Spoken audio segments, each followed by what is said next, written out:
on the scene last season as a freshman. She made USC women's basketball games must-see events. Viewing. I mean, right in the shadow of Hollywood, too. Similar to the way that Lisa Leslie, Cynthia Cooper, and Cheryl Miller had done decades before. Now in her sophomore season, Juju leads the #1 seeded Trojans into the NCAA tournament with hopes of securing their first trip to the Final Four since 1986. And all of this is really cool because Juju grew up in Los Angeles. And yes, she would like to bring USC back to those Lisa, Cynthia, Cheryl, glory days. This is also really personal for her, too. Deciding to stay at home to play at USC is a decision rooted in her own family legacy. Alexa Philippou has this week's SC feature presented by Super. You think you can score a point on it? On 11, how many you get? 6. Personally, if we go to 11, I'm getting one. Oh, you really? I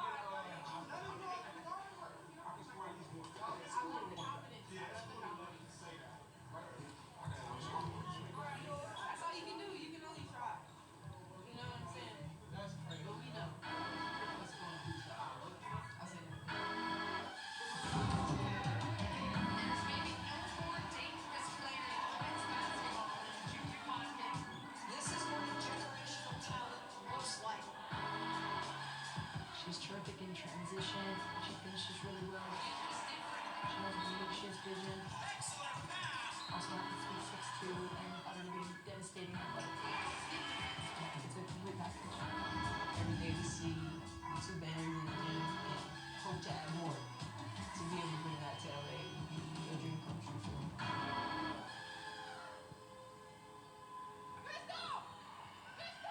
As the #1 recruit in the nation for the class of 2023, Judea Juju Watkins had her pick of top basketball programs in the country. But USC head coach Lindsey Gottlieb says she hoped the Los Angeles native wanted to help revive a program that had only one NCAA tournament appearance since 2007. When we started recruiting Juju, she had to believe in a lot of things she couldn't see. We talked about the impact she could have. And you can only do that at that level, I think, in your home community. There's no place like home. So I will be spending the next 4 years at the University of Southern California. For me, it was a no-brainer. I chose to stay here. People were bought in to really grow in the culture and program here. In women's basketball in particular, you really very rarely saw big, monumental superstars go anywhere other than the programs that pretty much were assured that a great shot at the Final Four. I told her straight up, Juju, just know it's going to be a process here. It'll take a few years for you to help this program probably even get acknowledged. She got here, and obviously it's been an astronomical change since he set foot on this campus. Juju's impact began immediately as the Trojans turned heads with a 13-1 start in her freshman season. Juju Watkins, one of the best freshmen we have seen forever. But her mindset after a devastating loss, where she shot just 8 for 27 from the field, revealed how driven she is. Later that night, Juju found herself in a familiar place. The night security person hit us and said, "Hey, Juju's up here shooting. You want me to kick her out?" And I said, "No. Let her go through her process." I thought that me getting in the gym would give me back that confidence. I was super excited for our next game because we could lose. It was just something that I wasn't willing to let happen.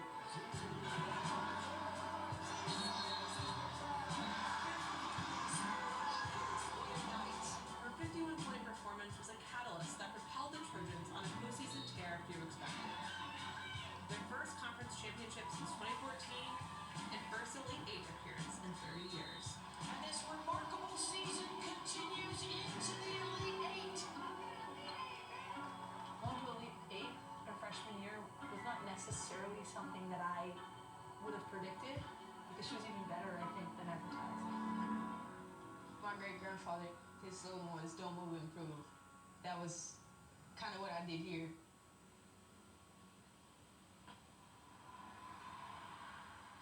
My great-grandfather, he was very active in the community and something that I aspire to be.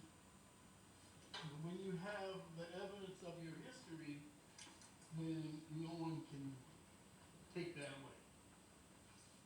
That picture in front of you tells a whole lot All these guys worked with him at Ford Motor Company, and twice he shut down the whole factory by convincing them to work with him to improve workers' rights. And they did. And you see Ted, he was actually their leader. Ted Watkins, Juju's great-grandfather, founded the Watts Labor Community Action Committee in 1965 to help improve the quality of life for the neighborhood's residents. Almost all my life, been an organizer of one type or another. When I came out here and started working in the community, I started organizing people in the community. And that's what the Watts Labor Community Action Committee came out of.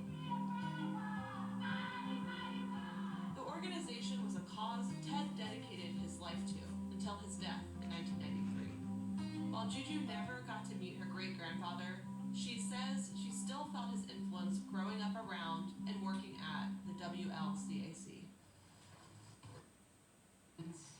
I wasn't that good of a receptionist. I remember one time somebody was like yelling at me, like, can we please get a professional on the phone? It was complicated. She had to learn how to route calls. We get hundreds of calls a I day. was a bit underpaid. Oh! Less than minimum, but it's okay.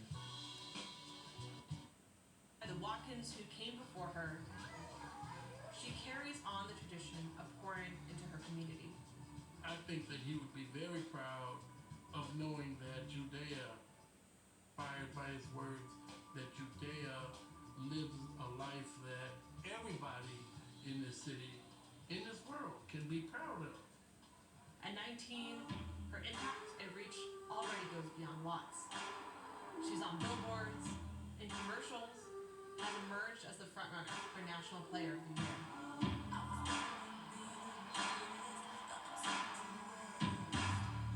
People come from near and far to see the Juju show.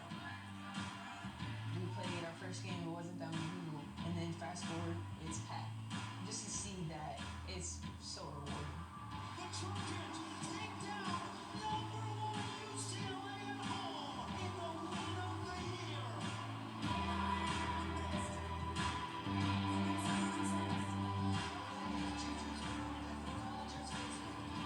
Juju was going to be great wherever she went.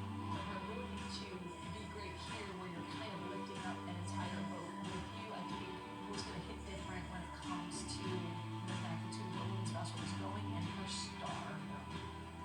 My goal is just continue to push boundaries that have been set and breaking barriers. I feel like this is so important and helping, younger generation realize that you can really do whatever you set your mind to, even more.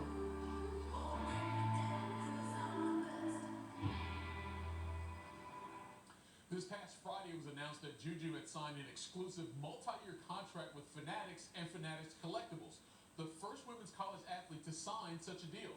USC, by the way, as I mentioned, #1 seed. They're in the West region and will face UNC Greensboro Saturday, 3 o'clock Eastern, noon Pacific on ABC. Rated M for mature.